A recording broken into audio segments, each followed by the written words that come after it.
జై హో పత్రిజీ. సమాధులను దర్శించుకున్నప్పుడు మనం నడిచేది, ఎవరు వచ్చేది, ఏం చేసేది వారికి తెలుస్తూ ఉంటుందంట. చూడండి. Welcome back to our channel Padmaja Patriji meditation channel. వీక్షిస్తూనే ఉండండి. ఎన్నో విషయాలు తెలుసుకుందామండి మెడిటేషన్లో. జై హో పత్రిజీ.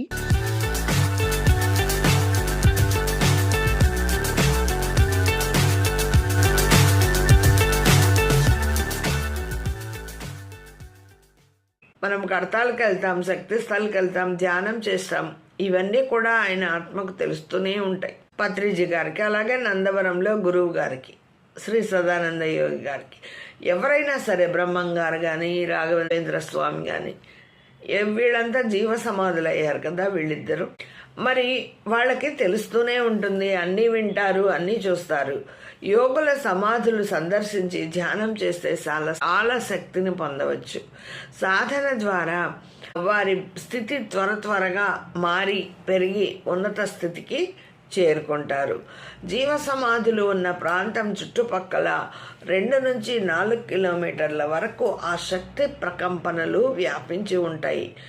ఎవరైతే గురువును అక్కడ సమాధి చేసి ఉంటారో ఆ చుట్టుపక్కల 4 కిలోమీటర్ల వరకు, 2 నుంచి 4 కిలోమీటర్ల వరకు ఆ వైబ్రేషన్స్ ఉంటాయంట.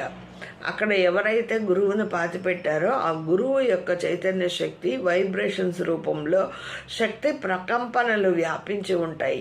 ధ్యానానికి ఆహారానికి సంబంధం ఏమిటి? అతిగా తిని కూర్చుంటే అతిగా పడుకుంటాం. తిని తొంగోటం అంటే ఇదే. మరి అతిగా తిని నిద్రపోతే విచిత్రమైన ఆలోచనలు వస్తాయి. తక్కువగా తిని ధ్యాన సాధన ఎక్కువగా చేసుకుంటే వారి ఆలోచన విధానం మారి సత్ప్రవర్తన కలిగి ఉంటారు. వారి శక్తి స్థితులు ఉన్నత స్థాయిలో ఉంటాయి. ఒక పూట భోజనం చేయాలి, 2 పూటల అల్పాహారాలు తీసుకోవాలి. ఈ విధమైన ఆహారం తీసుకుంటే ఆలోచన విధానం మారుతుంది. చాలా ఎక్కువ శక్తి ఆలోచనలు వస్తాయి. Thank you. జై హో పత్రిజీ.